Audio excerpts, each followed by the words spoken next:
por el mal tiempo.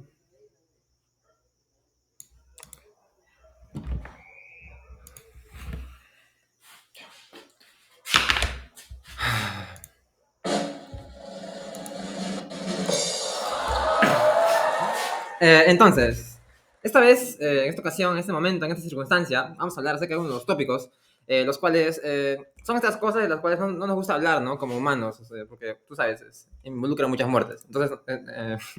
Entonces nosotros somos estos. Y bueno, la cuestión ahora sería hablar acerca de qué hablamos cuando hablamos de guerra, ¿no? Y también la cuestión sería, por consecuencia,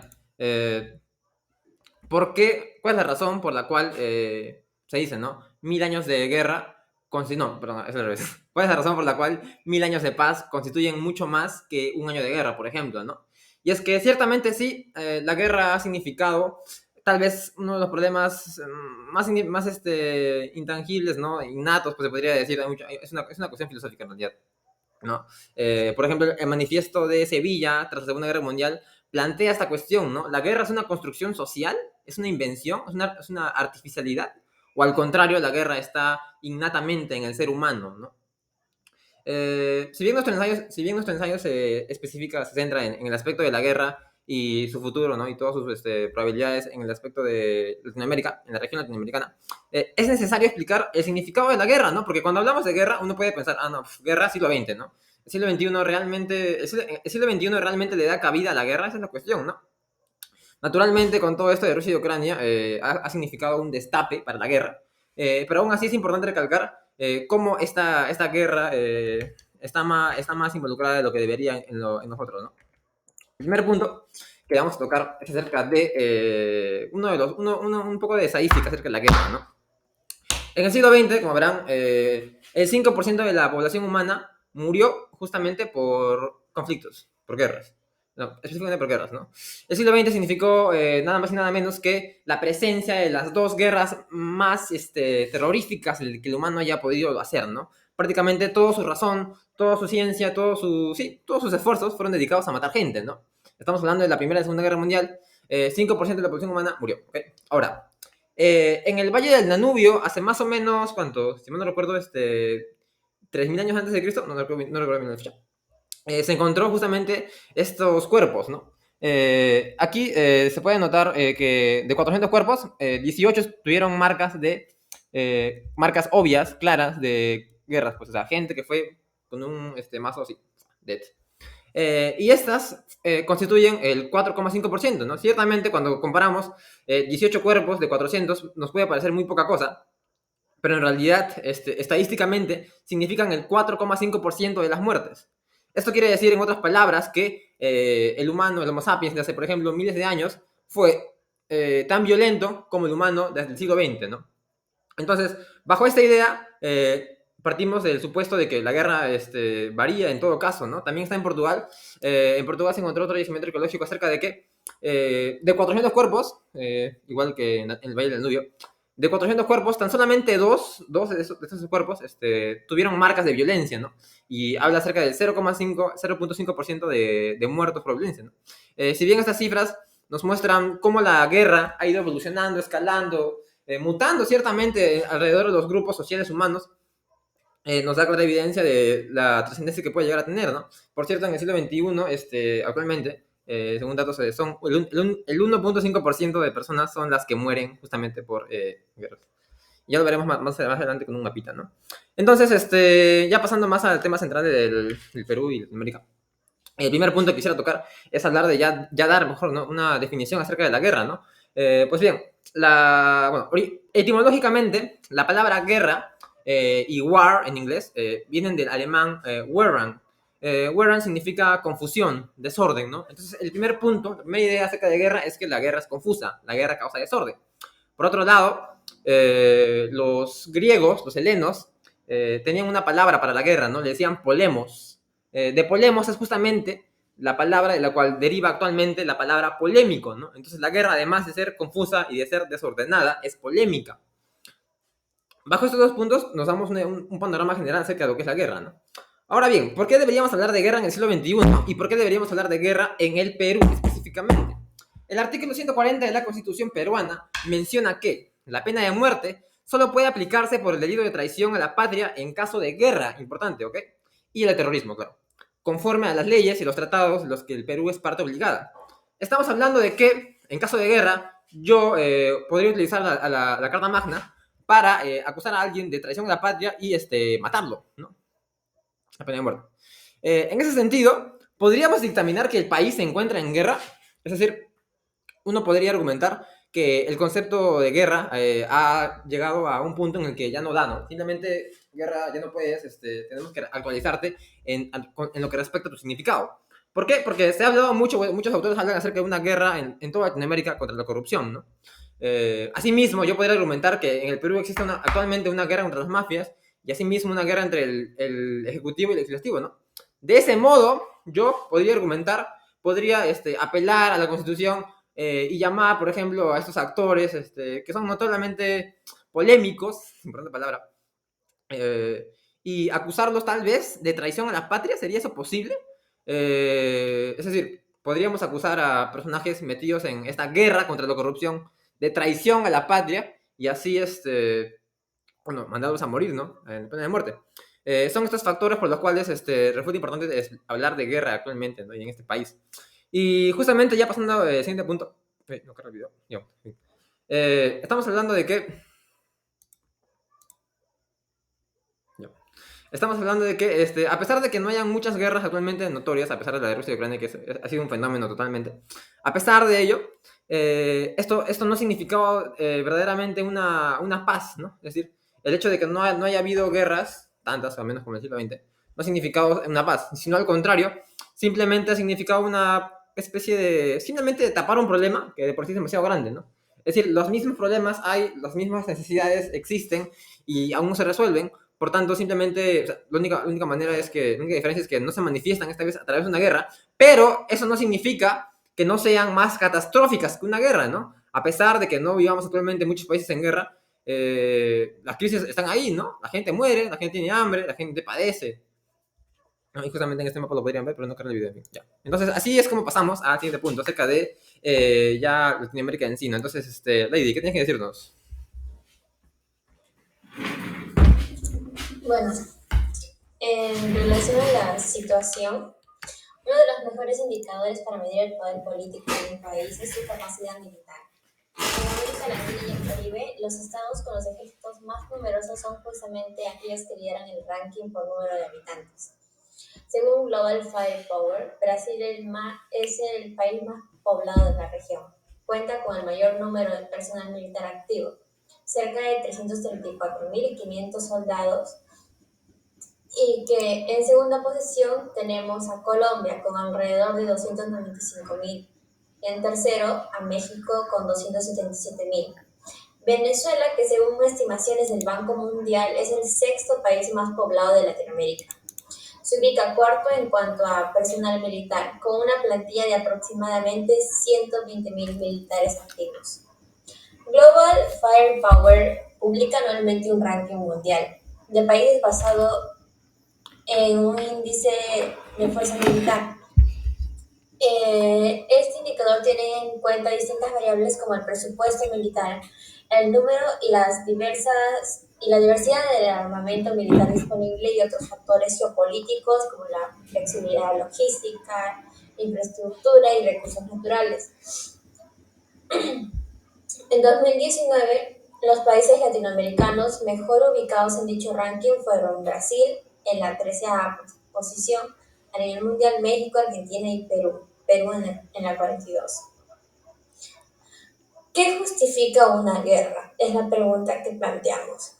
Bueno, la profesora Teresa Santiago nos dice que se han discutido mucho las nociones de agresión y defensa, pues no son del todo claras, así como la noción de límite, que impide que haya una guerra total. Todo ello conforme el derecho de la guerra, pero esta ha sido tan devastadora últimamente que se procura evitarla por todos los medios. Tal vez hubiera sido 280 debate bueno, tal vez hubiese sido bueno aludir más a los límites relativos a los civiles, sobre los cuales ya señalaba la insistencia de Francisco de Vitoria. En el epílogo de la autora Se nota el disgusto que ella siente por la guerra, aún como último recurso y con causas justificantes, y se percibe el deseo de una sociedad multinacional en la que se cumpla aquel ideal kantiano de la paz perpetua. Sabemos que esto pone muchas condiciones para ser alcanzado. Ella misma, la autora, nos advierte que para ello se tendría que alcanzar un mundo más justo y con mayores relaciones para las personas que lo configuramos. Siguiente. Next one. Globalización. La globalización ha establecido un nuevo esquema de interconexión entre el sector privado y cadenas de valor globales que hasta hace poco no era prioritario. La generación de modelos de negocio con impacto es en la actualidad una tendencia que las empresas en América Latina están acogiendo. Se conoce como economía con impacto a las conductas responsables y sostenibles de las empresas que a su vez brindan beneficios sociales, ambientales y económicos en el entorno en el cual operan. Históricamente dichas conductas han estado presentes, sin embargo, no estaban integradas con el core business de las empresas. Si bien los modelos de negocio con impacto eran vistos inicialmente como una estrategia de responsabilidad social y empresarial, y como una forma de mitigación de riesgos corporativos, en la actualidad se percibe como una oportunidad de negocio y una plataforma para ser buenos ciudadanos corporativos. Muchas de las corporaciones que han optado por operar bajo esquemas de impacto tienen la premisa de que una empresa responsable se transforma en una empresa competitiva. Este compromiso ha requerido del apoyo de actores del sector público para diseñar políticas públicas que acompañen y aseguren una ejecución efectiva de políticas de gestión con impacto.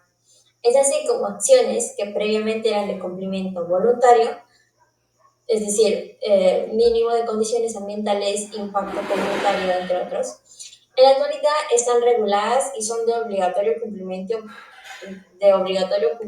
por parte de los agentes del sector privado. El actuar del sector privado en torno a políticas con impacto ha visto aumentar sus oportunidades e influencias.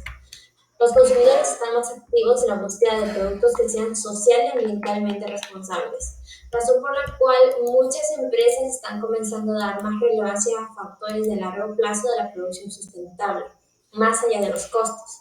El creciente reconocimiento de problemas compartidos que impactan en el medio ambiente y en las relaciones comunitarias han resultado en enfoques novedosos adoptados por las empresas.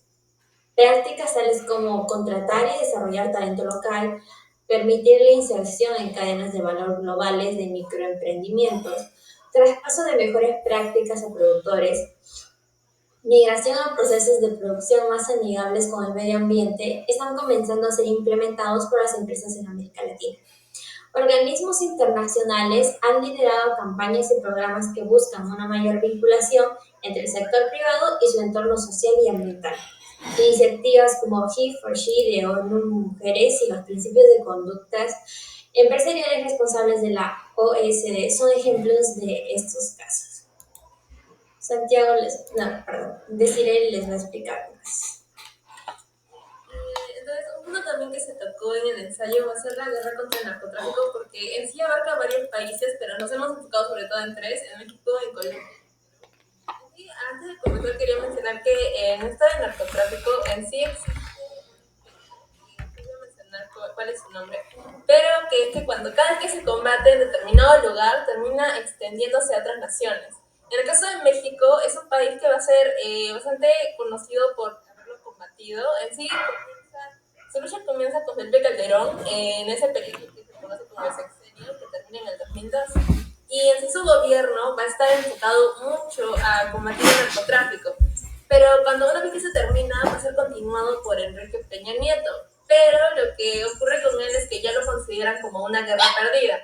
La cuestión es que en México, sí puede ser varias naciones, pero en México lo que pasa es que la corrupción está en el poder, es como en todos lugares. Pero el problema era que esa corrupción era la misma que manejaba el narcotráfico. Entonces ellos no iban a tomar medidas para destruirse a ellos mismos. Por eso es que cuando ya los presidentes, los otros gobiernos lo intentaran, fue más complicado. Además, México también no fue típicamente a combatir esa corrupción que estaba alrededor del poder o también a fortalecer su democracia.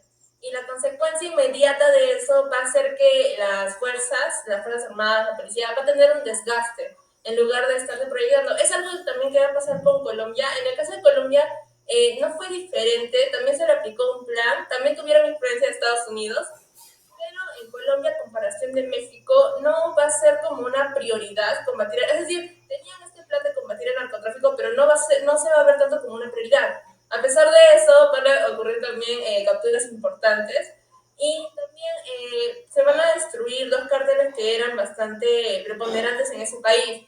Pero el problema es que una vez que estos cárteles se disuelven en cartelitos, en lugar de que las Fuerzas Armadas que se estaban encargando de poder, decirlo así, extinguirlas, en lugar de ya acabar con ellas, lo que van a hacer es administrarlas. Ya entonces, en lugar, se suponía que tenían que acabar con ellas porque ese era el objetivo del plan, pero ahora que estaban los cartelitos, ellos iban a encargar de administrarlas y ya ahí estaba también surgiendo otro episodio también de corrupción. Ahora, Colombia no está lejos del Perú, es nuestro país vecino. Encima del Perú se encuentra también un lugar estratégico porque somos el país que está más al occidente y también tenemos salida al mar. Y en el Perú lo que pasa es un poco diferente porque en Colombia la violencia por narcotráfico es significativamente mayor que la que existe en el Perú. Pero la producción de estos elementos para que hagan posible ese comercio, la producción se da muy fuerte en el Perú, más que en Colombia. Incluso también había llegado a Bolivia, pero en el Perú se da muy fuerte.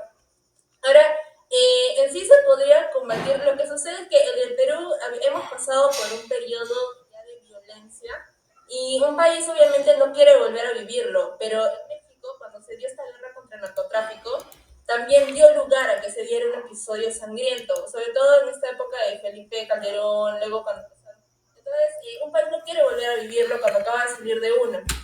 También como se había mencionado, existía este efecto de que cuando se quería combatir este problema en un país, se terminaba extendiendo a otros lugares. Se llama Ballon Effect. Es exactamente lo que pasó. Por ejemplo, cuando estaba combatiendo con México, después se irradió a Colombia y otras naciones. Y después de Colombia se empezó a extender a Bolivia, a Chile, a Perú. Y algunos pueden pensar que cuando se está combatiendo un problema como el narcotráfico en su país y de repente empieza a disminuir, pueden pensar que se está haciendo un buen trabajo, pero en realidad no es necesariamente eso, sino que se está yendo a otras naciones y por eso no.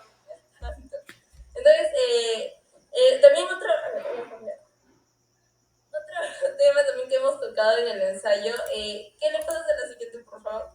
Fue de la cyberguerra, sí, la base tecnológico. Lo que pasa es que había un debate porque se dice si nosotros tenemos soberanía sobre las redes o sobre la infraestructura. Y algunos dicen que sí tenemos soberanía sobre las redes, tanto como tenemos soberanía a nivel marítimo, terrestre, marino. Pero otros dicen que no es las redes, sino la infraestructura que garantiza que las redes existan. Entonces, habíamos hablado en el ensayo acerca de ese principio de intervención de que un Estado no podía intervenir en los problemas del otro a menos que exista una causa humanitaria. Y habíamos hecho una distinción entre lo que era un ciberataque y una ciberguerra. Porque en el caso del ciberataque, lo que pasa es que este se daba en un periodo de paz. En una ciberguerra, su nombre mismo lo dice, ocurre en un periodo de guerra, pero el ciberataque es en un periodo de paz que tampoco necesita de la participación del Estado. Un ciberataque puede dañar la infraestructura de otro Estado, pero no es el Estado atacando a otro Estado. En ahí es donde se emplean los virus, los programas, e incluso también puede intervenir el derecho internacional si, como había mencionado, se daña la infraestructura de las redes de otro Estado.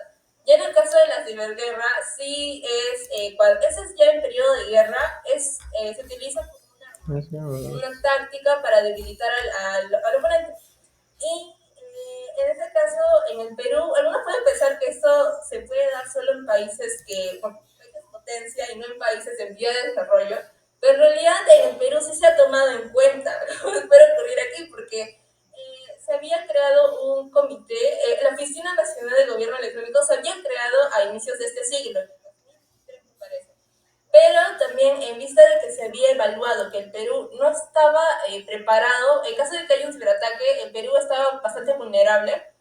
Después el Ministerio de Defensa crea un comité especializado en ciberguerras. Es un poco también el Perú no está alejado de lo que sería una carrera espacial, porque Sí, eso me en gusta. Me la Católica hace años lanzó 2 satélites para que recopilaran información que puede ser útil en un futuro. Así que Perú no está alejado de estos procesos que uno puede considerar que no nos correspondería por la realidad que pueden considerar que tenemos, pero en realidad no es así, sino que se está avanzando. Y el otro punto también que había sido tocado fue el de una neopaz armada. Lo que sucede es que podemos decir que esta carrera tecnológica que existe entre los países puede hacerse como una analogía en lo que ocurrió hace años, porque pues, podría ser que se están preparando para una guerra que todavía no ocurre. Lo que pasa es que el avance que tienen unos países sobre otros, que un país no tenga ciertos sistemas. Entonces, cuando ocurra un conflicto a magnitud, entonces va a ser el primero a ser vulnerable. Y la idea no es esa. Tampoco la idea es que ocurra una guerra en el siglo en el que nos encontramos. Pero el siglo pasado hay antecedentes de rebeliones, guerras, así como había mencionado mi compañero, un periodo lleno de guerras. Incluso se dio dos de las más importantes, la Primera Guerra Mundial y la Segunda Guerra Mundial. Y no se quiere volver a vivir eso, pero en ese momento también, si un país no estaba preparado, entonces podía ser el primero en caer, y había naciones que estaban siendo bastante golpeadas. En el caso de Latinoamérica, en ese momento, no era que había sido completamente ignorada, porque estaba siendo bastante considerada. Incluso me acuerdo que había planes para controlar lo que pasaba aquí. Pero el problema era que en ese momento nosotros en nuestra propia burbuja. Por ejemplo, Chile también tenía problemas internos que debía ocupar. Perú también estábamos, por ejemplo, en la Gran Guerra, teníamos esta transición al gobierno de Guilla, y entonces nosotros también estábamos cada uno con su propio asunto, tenía que proceder. Y en el caso, por ejemplo, eso no pasó con países como Cuba, como Estados Unidos o como la Unión Soviética directamente, porque ellos sí tenían un papel principal. Pero en el caso de nosotros sí teníamos como que un papel más de darle sustento a un ejemplo. Yo me acuerdo de lo que pasó con el buque. Entonces, otro punto también que quería tocar era que el Perú, en su historia, y que habíamos hablado de la guía, en sí había estos tratados de territorios que no todos habían llevado una guerra, pero tenemos ejemplo de Ecuador, que sí llegó al gobierno de Fujimori, y por eso había pasado ya largos años. Pero la intención es que no es que haya nuevamente una guerra, tampoco se quiere como que incentivar a que ocurra, pero cuando ocurren esos conflictos y un país saca cierta cantidad de arsenal, por decirlo así, entonces uno recién se da cuenta de que se estuvo ocupando en el periodo en el que hubo paz.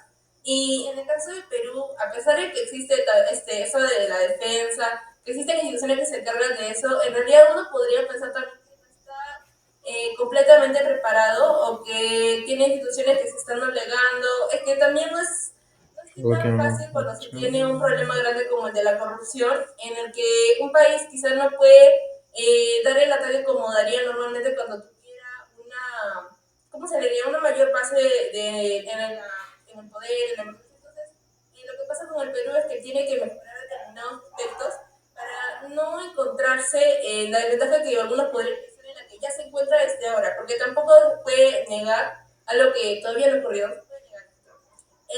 Doy el paso a mi compañera Santiago. Gracias. Muchas gracias, compañera. Deciré, muy bien, ahora me toca hacer la conclusión. Por favor, ¿quién pasa, no?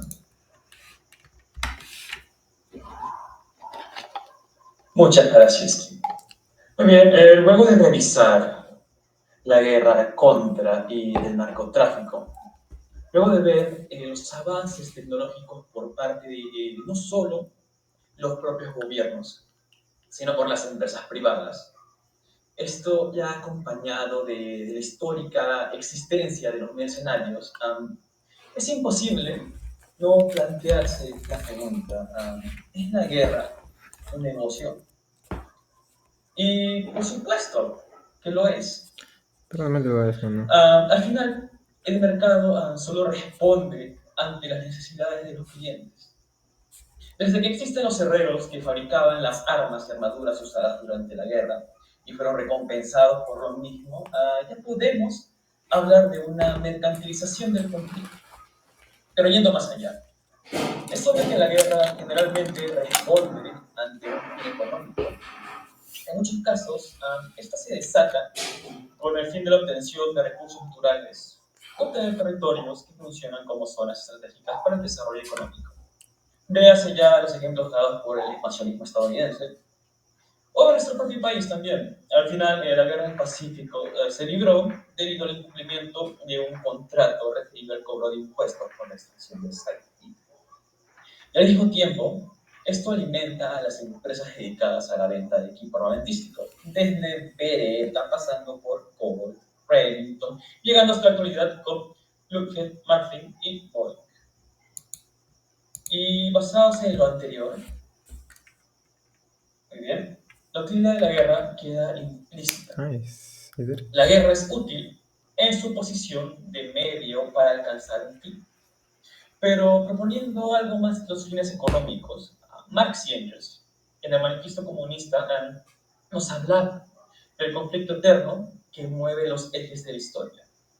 La historia de toda sociedad hasta nuestros días es la historia de la lucha de clases, proponiendo como el motor de la misma el conflicto perpetuo entre las clases sociales, la guerra entre la burguesía y el proletariado. Pero más allá de esta ideología marxista, la propia historia de la humanidad nos ha demostrado que esta serie de guerras son las que han moldeado el mundo tal como lo conocemos. Muy bien. Y ahora, por favor, como reflexiones finales, tenemos el ser I love it humano when es you know vivo por the graphic is, naturaleza. how you know? Que habemos That's demostrado did it. a lo largo de la historia es que mientras existe un hombre que piense distinto de otro y sea capaz de convencer a otras personas de que su idea, su ambición o su ideal es el correcto, siempre existirá la guerra. Y posterior a todos los esfuerzos por mantener la paz tras el descalabro total que representó el siglo XX, se nos ha demostrado que la guerra no desaparece, se adapta, muta, pero es perpetua. Incluso si es por medios digitales, esta permanece atada a nuestra naturaleza. Y a pesar de toda la barbarie y desgracia que trae, no podemos deshacernos de nuestras diferencias. Sencillamente es inaudito deshacernos de lo que nos caracteriza como especie, esa libertad de pensamiento que trasciende cualquier ley impuesta por el propio hombre, la que dio origen a los cientos de pueblos, filosofía, arte, cognición, ciencia, cultura, que hacen tan diverso al mundo. Entonces, si no podemos acabar con las diferencias humanas, estamos condenados a vivir en una guerra perpetua. Y aunque no lo parezca, el mundo no está atrapado en una guerra perpetua, sino en un ciclo de guerras y de momentos pacíficos. Pero la paz es efímera, como lo son las guerras y los conflictos actuales. Pero como mencionamos, la guerra muta. En el pasado los seres humanos luchaban principalmente con armas cuerpo a cuerpo. Posterior a eso llegaron inventos que facilitaron el proceso de la guerra, ya sean los cañones, las ballestas, los mosquetes o las armas de fuego modernas. Hemos atestiguado cómo en el siglo XX hemos llevado esto al extremo con las mejoras en el desarrollo de la artillería y las armas de destrucción masiva. Con esto, ahora más que nunca las víctimas son solo simples números en un marcador. Pero a pesar de todo, logramos llegar al siglo XXI. El periodo en el cual se desarrolla la guerra por la base de datos, planes militares, entre otros recursos digitales, incluyendo los datos de los propios ciudadanos.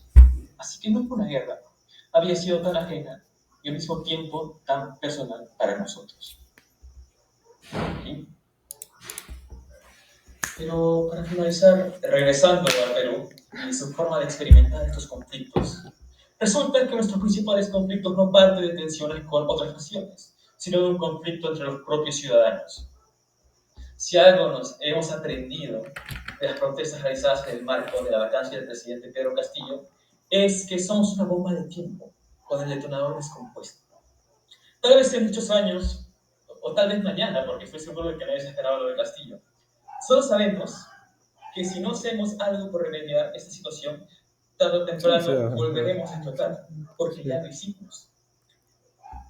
Puesto que el Perú, desde sus orígenes como nación, ha demostrado que es incapaz de llegar a un consenso entre todos sus ciudadanos debido a la multiculturalidad. Debido a que en el fondo no tenemos una identidad nacional.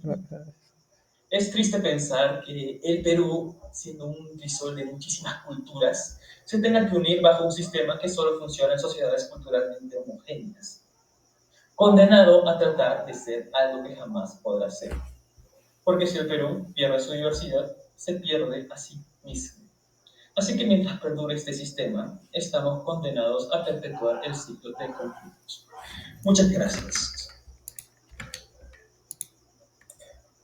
Ok, gracias, como siempre. Esta foto no se acaba de caer, ahora está cerca. Feliz Navidad.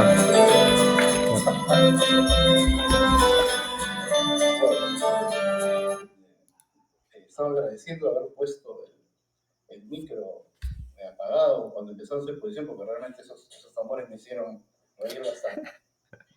Bien, bueno, como siempre, una exposición bastante iconoclasta, no le quito la originalidad, lo aprecio, pero es un riesgo hacer este tipo de presentaciones. Bueno, en líneas generales es bastante interesante, tan informativo, sobre todo que creo que en el contexto actual, del siglo XX, siglo XXI, como que ha habido una flexibilización en cuanto al uso de la tecnología y la guerra. Hablar propiamente de una guerra por el narcotráfico se vuelve injustificante para una serie de acciones, ¿no? Como ha señalado que el nuevo escenario, eso sería una de las preguntas. Si gradualmente esta escalada de violencia puede ocasionar una guerra civil, o ya estamos dentro de una guerra civil, ya que hemos visto de alguna forma este tema en la clase pertinente, ¿no? En un apartado del curso vimos este tema.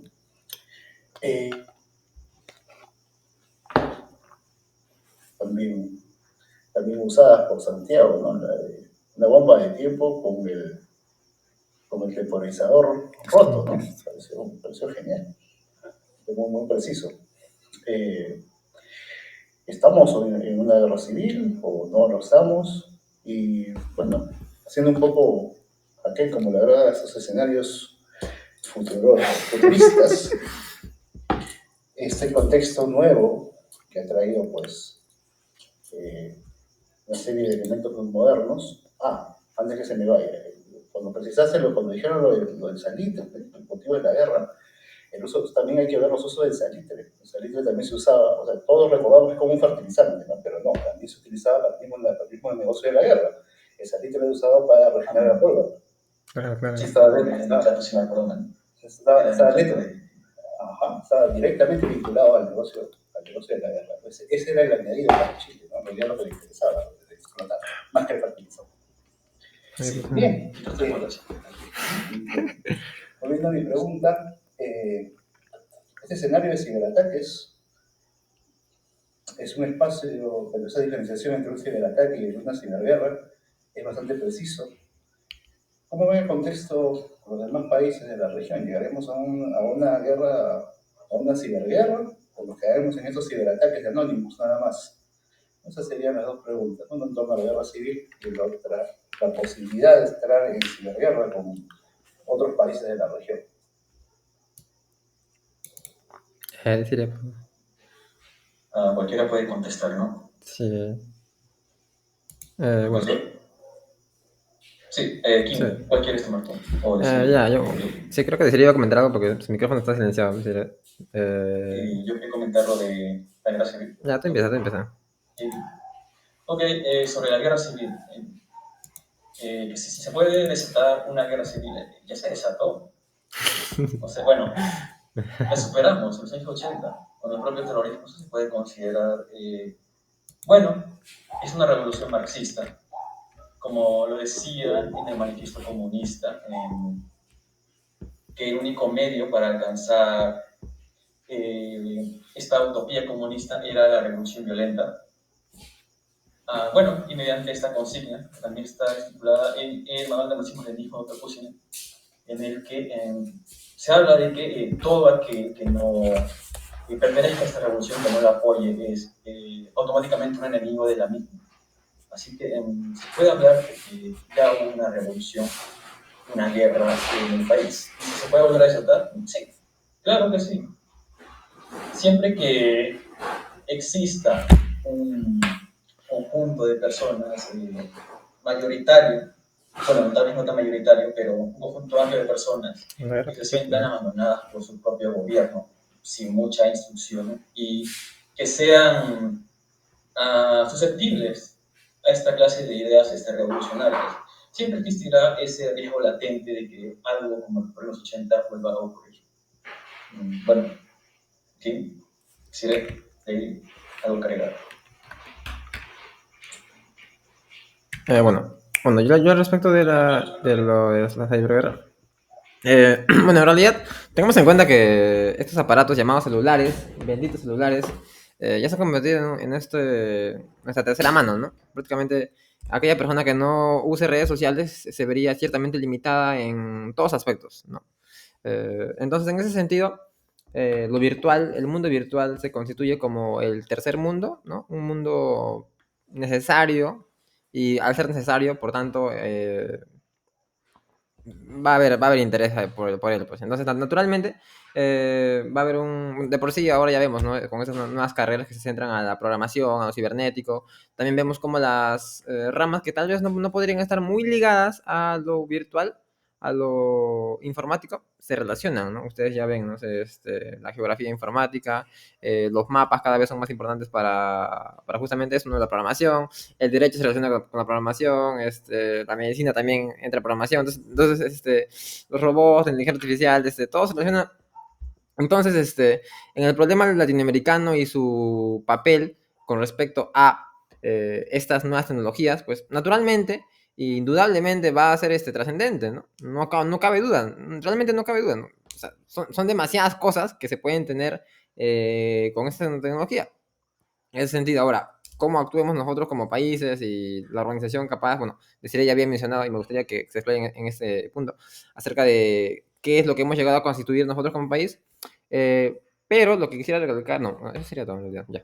Deciré, ¿quieres todo? Disculpa, ¿cuál era el punto que mencionaste? Ah, el panorama acerca de las cyberguerras y en Latinoamérica en general, pues. O sea, ¿cómo lo ves? O sea, ¿qué esperar a futuro? Un poco, no pesimista, pero lo que pasa es que, por ejemplo, cuando un país tiene sus rasgos en los que puede caracterizarse, por ejemplo, si no cuenta con una vía material, va a buscar otro medio por el cual sobresalir. Por ejemplo, imagina un episodio en el que se está perdiendo, por ejemplo, pone terrestre. Entonces, puedes hasta. Yo no sé, me imagino ese aspecto de la que atacas infraestructura y se ataca las redes.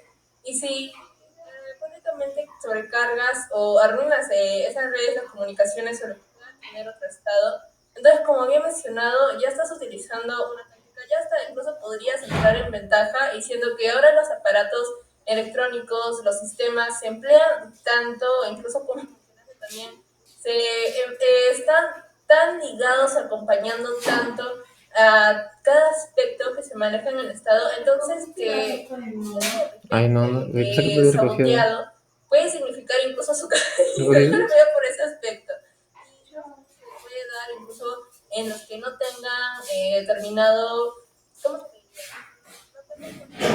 Material para llevar a cabo una guerra, puede darse incluso con los que sí lo tengan, pero quieren llegar a una solución ya, o quieren encontrarse en ventaja desde un comienzo, no esperar a que recién estén perdiendo, o que recién se estén dando cuenta para poder atacarlo de esa forma.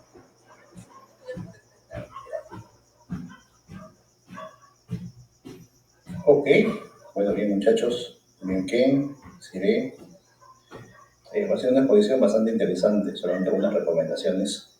Yo por lo general me gusta escucharlo todo y trato de siempre destacar lo bueno, pero también hago menciones a algunas cosas que en lo particular a mí no me ha desmerecido, pero depende mucho del control de la situación también de los estudiantes, ¿no? En este caso, Ken, bueno, conozco tu personalidad, pero esta vez hablaste demasiado apresurado al inicio. Ya te conozco, ya hemos dado las clases, no sé si han sido nervios o búsqueda de terminar más rápido, pero se ha notado, ¿no? Bueno, pero he prestado más atención a lo que has dicho que a la manera que lo has dicho. pero hay profesores que le prestan atención a las dos cosas y a veces a la manera que, la forma legal del contenido. Así que también para dar el pase tienes que, digamos, entiendo, ¿no? Hemos sentido una presentación irónica, bastante iconoclasta, me agrada. Estaba con un espíritu también de tomarlo ligero, pero académicamente puede crear problemas, ¿no? Dependiendo de quién sea el profesor, la recomendación. Tienes que hacer algo con la risa, es decir, y a veces está la situación. En algunos casos puede gustarme bastante. Hay que controlar los nervios, la risa. Santiago está bien. Por momentos, no sé, impostas demasiado la voz, me pareciera, pero me parece que su voz también. Entonces, está en un término medio. Pero igual, depende mucho del auditorio. Igual está bastante bien, sobre todo el uso de las metáforas. Quizás no tanto en exceso, pero sí se necesita entender. No sé lo que dejar. Ley tienes que hablar más, pero está dentro de la exposición creo que has expuesto de la manera más académicamente correcta. No creo que quisiera resaltar. En general me ha gustado, también me sorprendió bastante la foto. Pero bueno, también estamos en unas carreras un poco cuadriculadas. Entonces también valoro mucho que hayan actuado así espontáneamente y que hayan mostrado sus ideas como las sienten y como las quieran mostrar. Eso es importante. ¿No? Pero digamos, algunas pautas para el futuro. Digamos, hay cursos más serios. Bueno, este entre comillas es serio, porque los profesores son una persona seria, la mayoría de mis amigos. Tengo un lado que me divierto también, ¿no? Bueno, una vez que me quito la camisa y me pongo mi polo, ya es otra cosa. Dentro del aula trato de mantener la formalidad. Entonces, es una recomendación que les hago. Me ha agradado la exposición, en sí ha sido un tema interesante, bastante complejo. No es fácil hablar de estos temas, en realidad estoy bastante sorprendido que lo hayan tocado de esa manera, está bastante interesante. Otro grupo tiene 18, y bueno, voy a considerar las inversiones de quién. Desiree y Santiago, y bueno, Lady, si quieres comentar algo, este es el momento.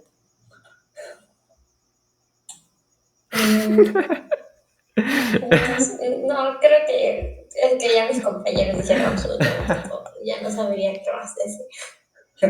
Ok, perfecto. Bueno, para los que llegaron hasta el final del grupo, la despedida, todo tiene su final. Les agradezco mucho, realmente, este semestre. Me he divertido bastante la primera vez que he hecho. Me ha parecido genial.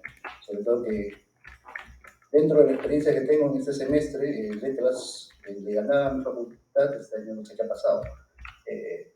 Dentro de mi escala personal creo que es el aula más homogénea, más interesante que he podido dictar. Después decidí, para mi sorpresa, matemáticas, de ahí letras y finalmente mi facultad de no sé qué ha pasado. Me han tocado el salón de los relajados, no estoy seguro. Pero bueno, he sentido esa sensación, realmente. Tengo el mejor concepto de ustedes, espero que les vaya muy bien y bueno, sé que el momento no es tan apropiado para desear felices fiestas, pero igual espero que lo pasen muy bien con su familia, que eso es lo más importante, y que les vaya bien, ¿no? Entonces, en todo lo que se proyectan, tanto en el trabajo como en la vida académica. Y bueno, sin más preámbulos, sería para que vayan a cenar, a descansar, no sé, yo voy a cenar y me voy a embriagar.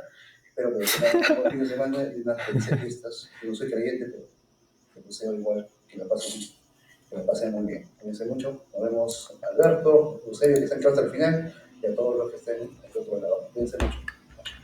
Un abrazo, estimado profesor. Hacer una linda fiesta. Hasta luego, profe. Nos vemos en 2030, supongo. Bueno, nos vemos, chicos. Felicitaciones al grupo. Un abrazo. Gracias, señor Alberto.